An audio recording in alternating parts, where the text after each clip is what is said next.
Mas o que faz você levantar da sua cama motivado? E eu não estou falando aquele susto que a gente toma, ou aquela necessidade de sair da cama para resolver alguma coisa que é urgente, ou que é muito importante, mas que a gente só está fazendo porque é obrigado a fazer. Não, não é isso. Eu estou falando daquilo que move você, aquilo que revigora você, aquilo que de fato faz você acordar cedo, ou acordar na hora certa, para fazer o que você tem que fazer, descansado, motivado. O que move você? Esse texto aqui, irmãos, Lucas capítulo 7, no verso 13, está falando de um Deus que se compadece, está falando do nosso Deus que tem compaixão. O que é compaixão? É paixão com, é paixão junto, é você se colocar no lugar da outra pessoa, é você sofrer com essa outra pessoa. Quando eu tenho compaixão por alguém, eu me coloco no lugar dessa outra pessoa. É uma empatia, mas é uma empatia mais aprofundada. Deus, Ele se compadece de mim, de você.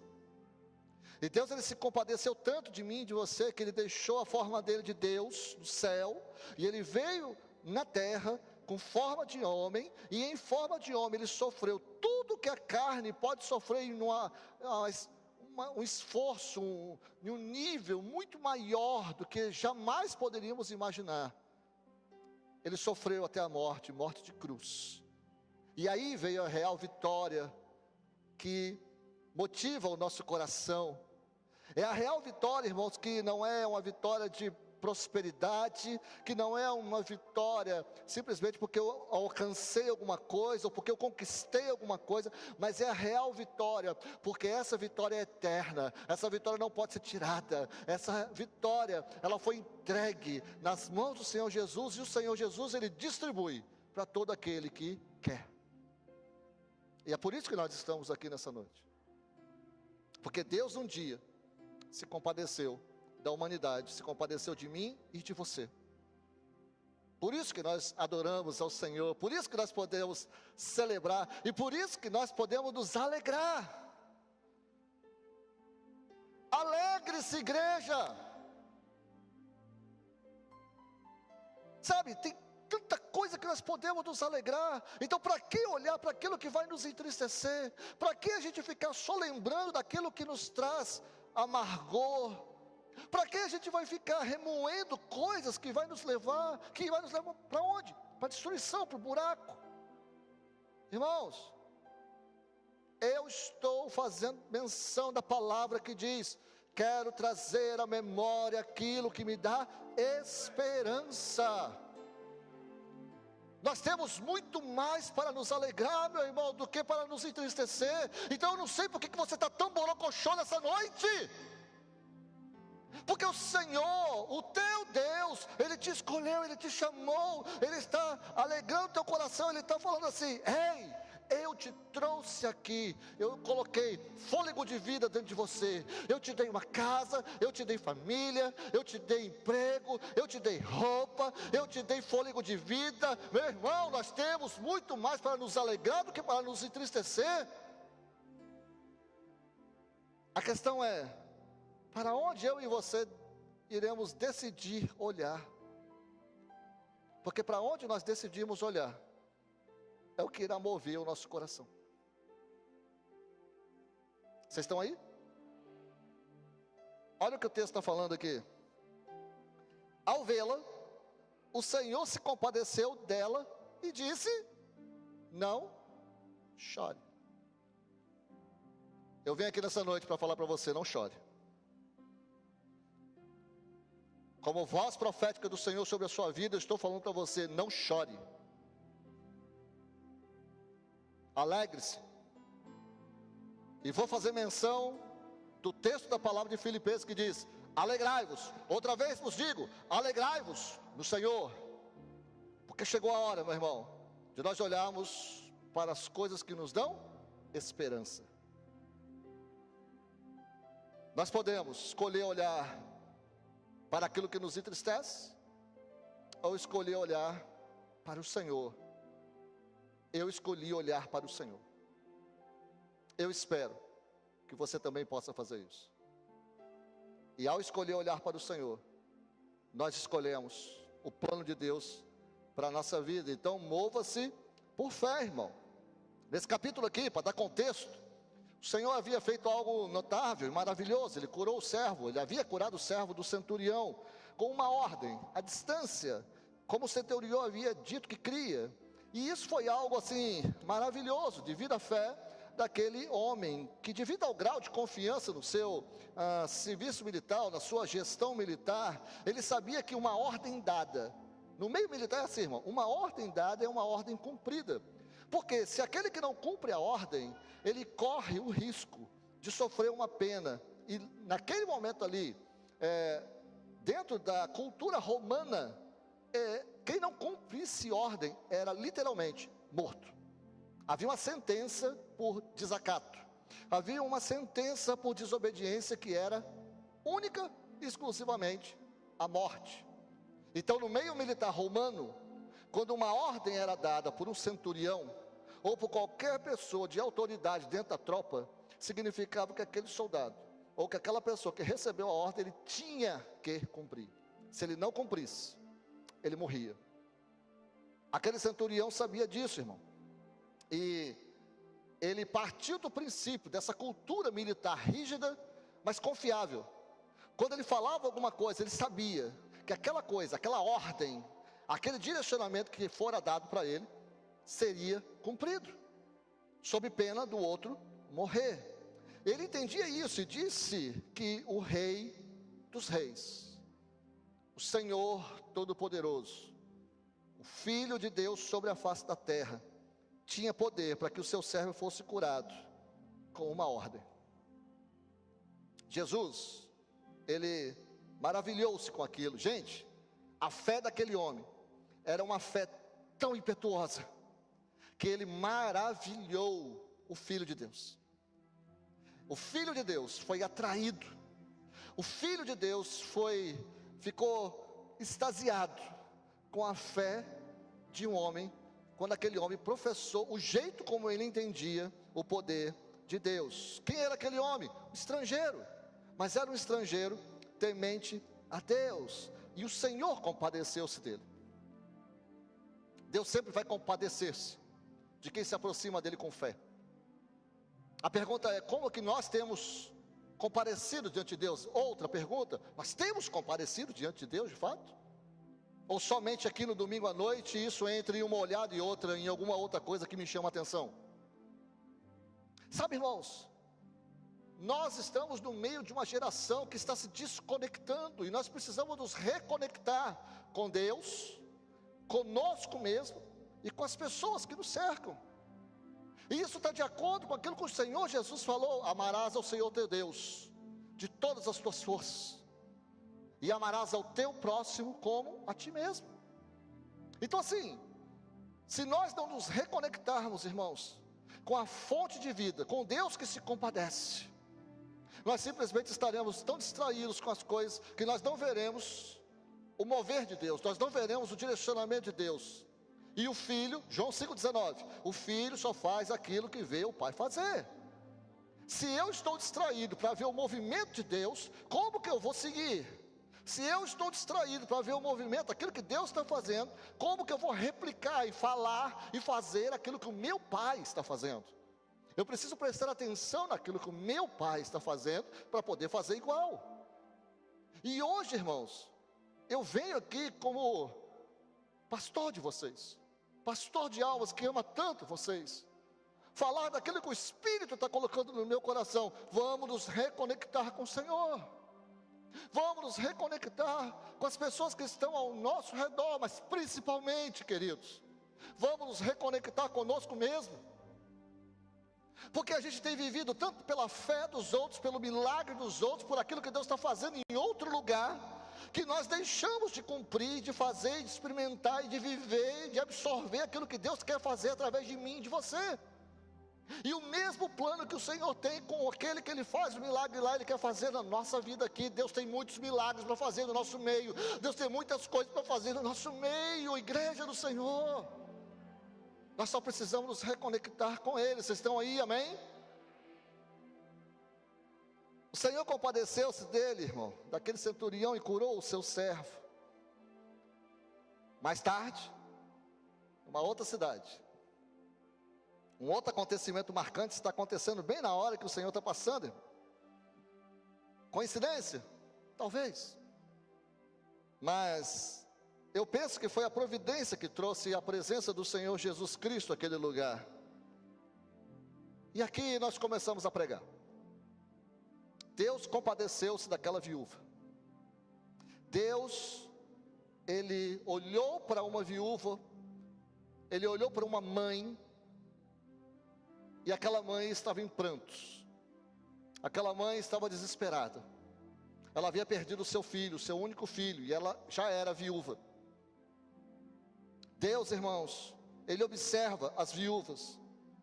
Deus compadece-se e Deus cuida das viúvas. Deus enviou o seu profeta a uma viúva de uma cidade chamada Sarepta. E o Senhor Jesus, Ele fala que de todas as viúvas que tinha Israel, Deus enviou o profeta a uma viúva estrangeira, porque Deus cuida das viúvas. Deus olha para as viúvas. Deus, Ele sustenta as viúvas. Deus está prestando atenção, irmãos, nas nossas vidas, porque Deus se compadece de nós. Deus sabe a dor que estava no coração daquela mãe. Deus sabe da dor que estava no coração daquela mulher, irmão. Ela havia perdido seu marido, o que havia transformado ela em viúva. E agora ela havia perdido seu filho. Agora ela não teria ninguém. Mas Jesus se compadece dela e fala duas palavras: não chore. Não chore. Eu venho nessa noite novamente repetir isso para você. Não chore. Deus, Ele vai secar as suas lágrimas. Deus, Ele vai cuidar de você. Porque você tem um Deus que se compadece de você.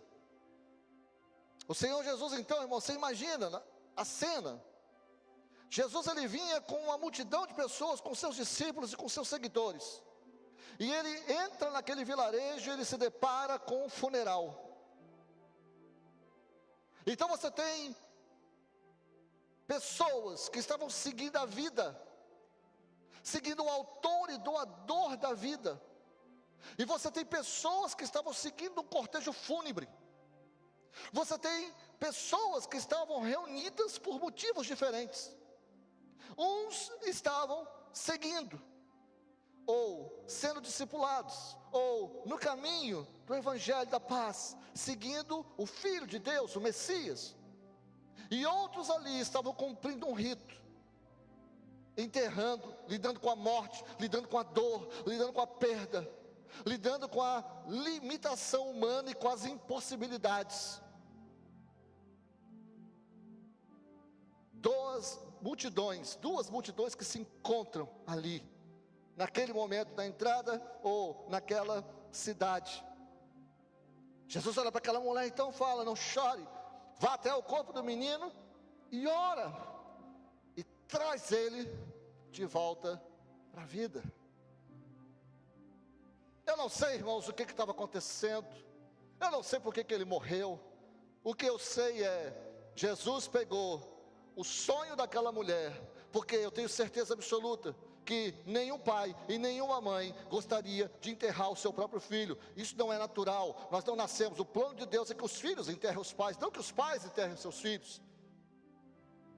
Mas naquele momento ali, estava exatamente isso. A mãe estava enterrando seu filho. Jesus fala assim: não chore, e levanta, traz vida novamente para aquele lugar. E aquele momento, quando Jesus chega no lugar, irmão, presta atenção, existia um cortejo fúnebre, existia um cortejo de morte. Mas quando Jesus chegou naquele lugar, tudo se transformou em vida. E é isso que acontece quando o Senhor entra na nossa casa, quando o Senhor entra no nosso trabalho, quando o Senhor entra no nosso coração. A escuridão vai embora, meu irmão. O Senhor Jesus vem, a luz chega, a libertação chega na nossa vida, a morte bate em retirada e a vida surge. Esse é o plano e o propósito do nosso Deus. Deus deseja que nós experimentemos tudo isso, irmãos. Oh, igreja, pode ser que no seu coração agora pode parecer impossível isso, mas existe um movimento do Espírito Santo agora, aqui, nesse momento, existe um mover de vida, um momento de vida que está chegando em você agora, aí onde você está chegando lá na sua casa, aonde você ora, aonde você muitas vezes sofre, existe um mover de vida, meu irmão, que está chegando, um movimento de vida que está vindo na sua direção agora aqui. Olha, o Espírito Santo de Deus está alcançando o seu coração nesse momento. Recebe essa palavra em nome de Jesus.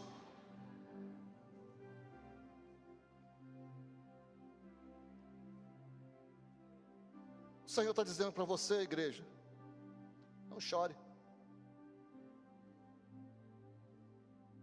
acalma seu coração. Sabe quando você abraça seu filho e você bate nas costas dele e você fala, está tudo bem, vai passar, está tudo bem. É isso que o Senhor Jesus está fazendo com você nessa noite. O Senhor Jesus está vindo aqui nessa noite, está falando, ei, está tudo bem, vai passar, ok? Fique em paz. Eu sei que está doendo, eu sei que está difícil, mas nessa noite eu estou aqui, nesse altar de adoração, para liberar essa palavra sobre você. Não chore, vai passar. Deus está cuidando da sua causa, pode ter certeza disso. Irmão, ninguém é o mesmo depois de ter um encontro com o Senhor. Ninguém. Onde havia morte e destruição, agora tem vida plena, expectativa daquilo que Deus irá fazer a seguir. Veja, a história termina aqui. Nós não sabemos o que aconteceu depois com aquele menino. Nós não sabemos o que aconteceu depois com aquela viúva. O que eu sei, o que a Bíblia relata, é que eles encontraram com Jesus. Agora, o que eu posso dizer para você com toda certeza, ninguém que se encontra com o Senhor Jesus permanece o mesmo. Muda. Algo acontece. Algo novo acontece. Sabe? Então, crie expectativa no seu coração, irmão. Mova-se por fé. Você está muito borocochô. Comece a agir em fé. Você está agindo por sua vista. Comece a agir de acordo com aquilo que está no seu coração. Mova-se por fé, meu irmão, não por aquilo que você está vendo. Sim, eu sei que tem tanta coisa acontecendo por aí. Eu vivo nesse mundo. E eu acompanho tudo o que está acontecendo. Eu também vou em supermercado, eu pago conta, eu pago imposto. Eu converso com as pessoas e o que eu vejo no Brasil é um pessimismo. É algo que é uma coisa assim que vai colocando você para baixo, que vai sugando você, meu irmão, no nome de Jesus. Esse não é o Espírito de Deus. Eu não estou dizendo para você negar isso tudo e dizer assim que não está acontecendo nada, não. Pelo contrário, eu estou dizendo para você que Deus, Ele tem grandes planos para você, mesmo no meio da destruição, mesmo no meio que está tudo atropelado, está tudo ao contrário. Deus, Ele vai fazer com que você encontre o caminho. Deus é o fazedor de caminhos, irmãos. Ele vai fazer um caminho mesmo onde não existe. Ele pode construir uma porta onde não tem porta. Mas nós precisamos estar atentos àquilo que o nosso Deus está fazendo, porque Deus tem grandes planos para você. O plano de Deus que falou para o povo de Israel, quando ele foi deportado de Israel para a Babilônia, através do profeta Jeremias, eu sei que planos que eu tenho para vocês, planos de paz, planos para que vocês prosperem, planos de dar para vocês o fim que está planejado para vocês, ou seja, a eternidade com o Pai.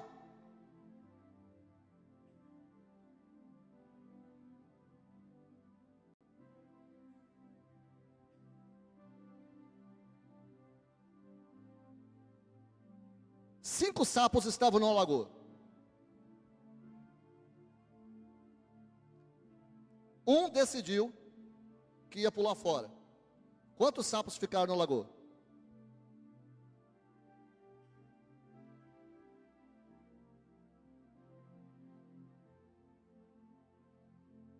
Muitos de vocês responderam 4, não é mesmo? Mas aí eu penso que você não me ouviu direito, irmão. Haviam 5 sapos numa lagoa.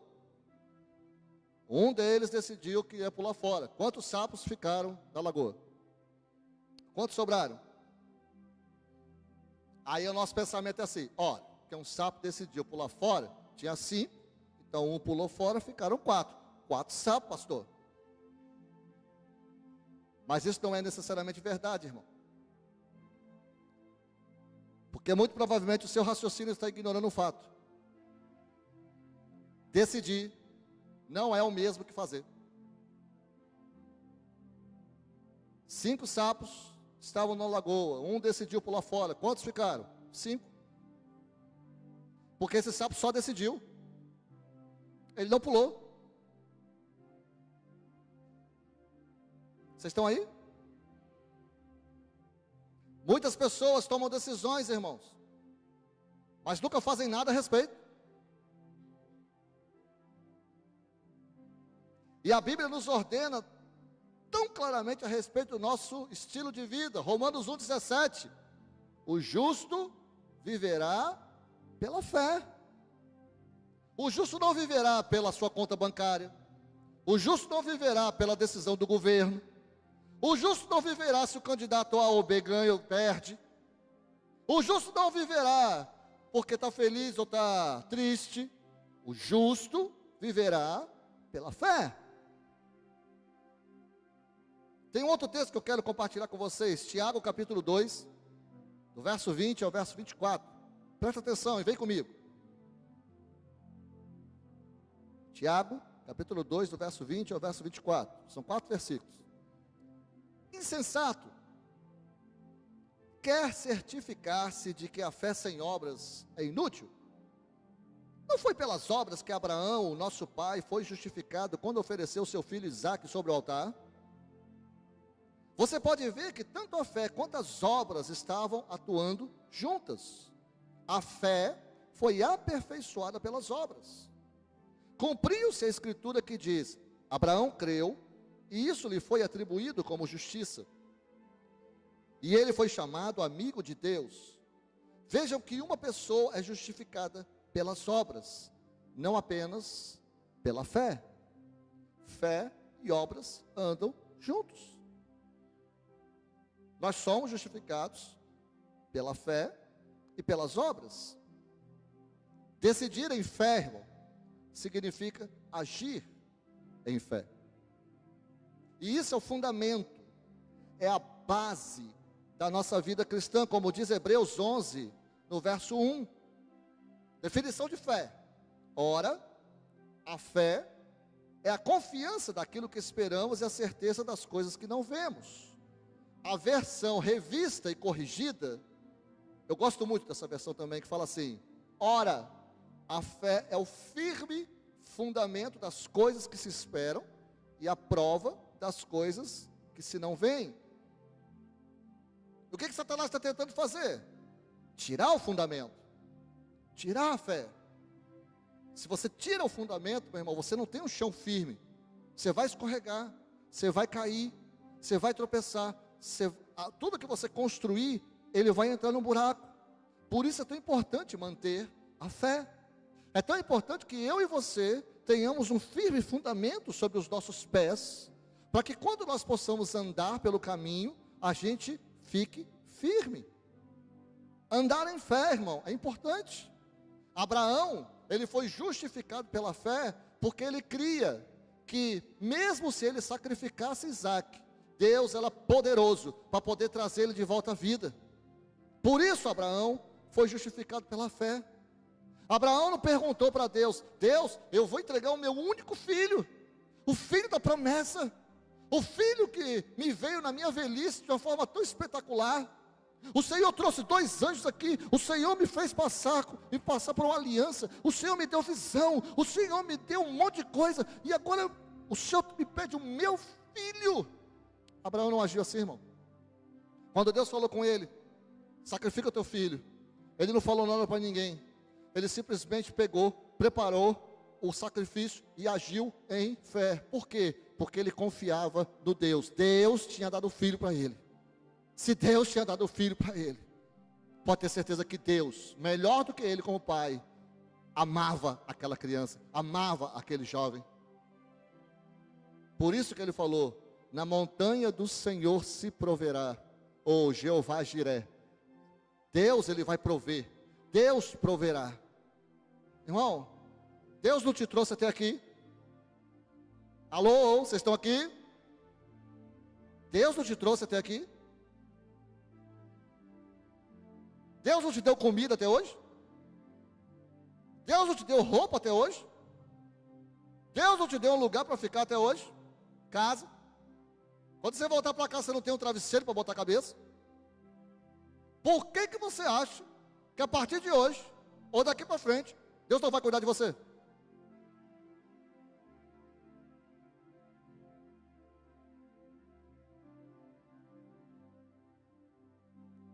Você está entendendo, irmão? Que as dúvidas vêm exatamente para tirar o nosso fundamento de fé. E quando a gente começa a duvidar, nós nos afastamos do Senhor. Quando a gente começa a duvidar, a gente se afasta da igreja. Quando a gente começa a duvidar, o nosso relacionamento com o Pai para, o nosso relacionamento com a igreja para, com os nossos irmãos, e o nosso relacionamento conosco mesmo. A gente não aguenta ficar com a gente. A gente se torna tóxico.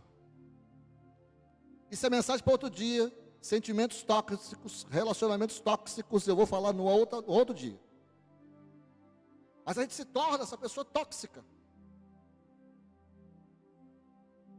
Salmo 11, no verso 3, diz assim: se os fundamentos forem destruídos, o que os justos poderão fazer? Ou quando os fundamentos são destruídos, o que pode fazer o justo? Meu irmão, quando a minha fé, quando o meu fundamento é destruído, eu também sou. Eu me afasto de Deus. Não permita que isso aconteça. Deus é fiel, Ele nos ordena a agir, irmãos. A Bíblia diz que fé sem ação é morta.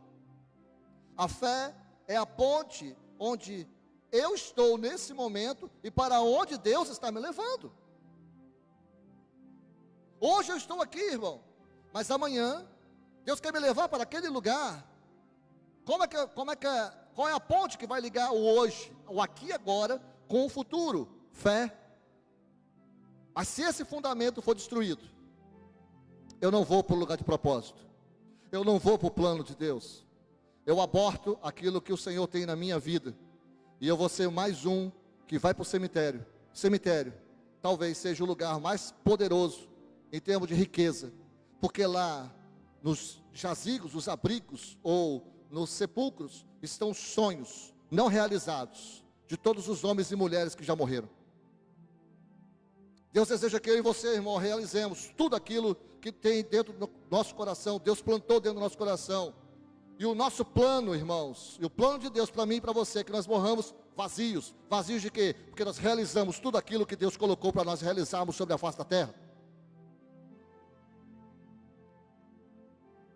Deus colocou sonhos no seu coração e é hora de você começar a confiar nele. Ele sabe muito mais sobre o que é melhor para nós do que nós poderíamos imaginar. Crie expectativa no seu coração, irmão. Mova-se por fé e não por aquilo que você está vendo. O centurião foi exatamente isso. Ele saiu da casa dele e no meio do caminho falaram assim: ó, não dá mais não. falou: não, vou falar com o Senhor Jesus, fica tranquilo. Mas Senhor, o Senhor não é digno de entrar na minha casa. Ou melhor, eu não sou digno de te receber na minha casa, perdão. Uma palavra. O meu servo vai ficar curado. Eu creio, irmão, que nós precisamos de uma palavra do Senhor. E Deus já entregou essa palavra para você nessa noite.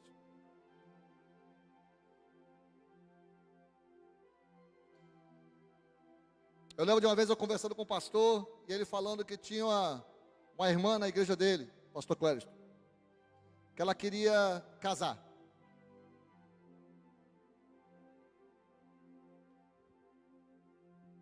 E ele chegou na igreja uma certa vez, ele viu aquela irmã entrando, e ela estava ali, parecia que ela estava segurando alguma coisa, e estava fazendo os passos, e olhando para um lado, e cumprimentando e tal. E o pastor ficou assim: o que está acontecendo com essa irmã? Ô irmã, o que você tomou hoje no café da manhã?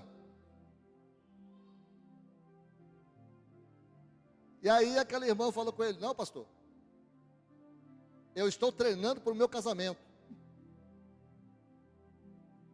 Você arrumou o namorado? Já está com noivo? Não, pastor, não tem ninguém.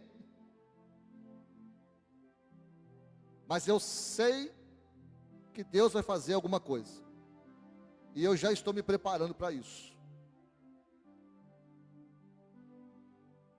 Não, irmão, isso não é conta carochinha, nem clichê pastoral. Isso é uma história que aconteceu. Como eu falo com vocês, eu sei o lugar em que eu estou. O altar do Senhor. A questão toda é que todo mundo ria daquela irmã. É, maluca? Maluca? Deus mandou o varão do jeito que ela queria. E ela casou do jeito que ela tinha ensaiado. Por quê? Porque a maluca agiu em fé.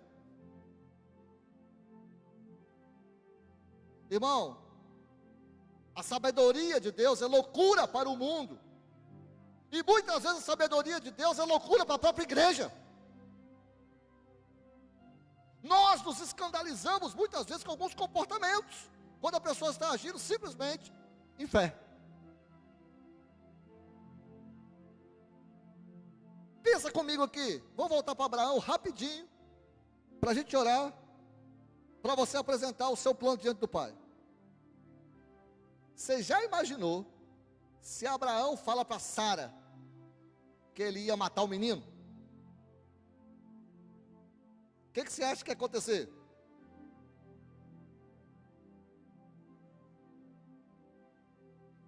Eu não sei o que ia acontecer, mas que ia até uma encrenca danada aí. Que mãe que ia ficar impassível, falando assim: não, eu vou ali sacrificar o cordeiro do Isaac. Pensa. Pensa, mulheres, mães.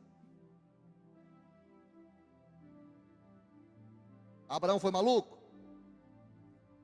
Foi. E por causa disso nós estamos falando dele hoje. Pai da fé. Vocês estão entendendo aí, irmãos? Amém? Tem coisas que ninguém vai entender. Só você. Quem está aí? Entendeu?